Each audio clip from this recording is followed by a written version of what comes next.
Pasukan Pertahanan Israel atau IDF mengklaim anggotanya sudah memulai melakukan operasi darat di jantung kota Gaza.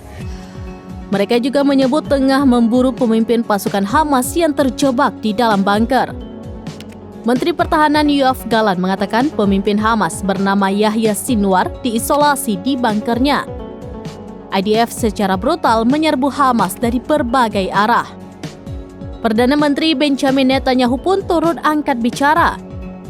Dia mengatakan bahwa pasukannya berhasil mengepung kota Gaza dan menguasai wilayah tersebut. Dia juga mengancam dan bersumpah akan terus meningkatkan tekanan terhadap Hamas setiap jamnya. Bahkan ia mengaku sangat bangga mengatakan telah membunuh ribuan pasukan Hamas di atas dan di bawah tanah. Sebagaimana diketahui, serangan Israel yang tiada henti selama 1 jam terakhir telah meningkat di seluruh jalur Gaza. Namun kali ini terfokus di wilayah tengah dan di kamp pengungsi Al-Shati.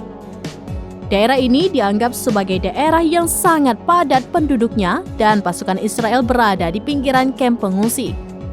Pasukan Israel bahkan tak segan menghancurkan lokasi tersebut yang banyak diduduki warga sipil Palestina.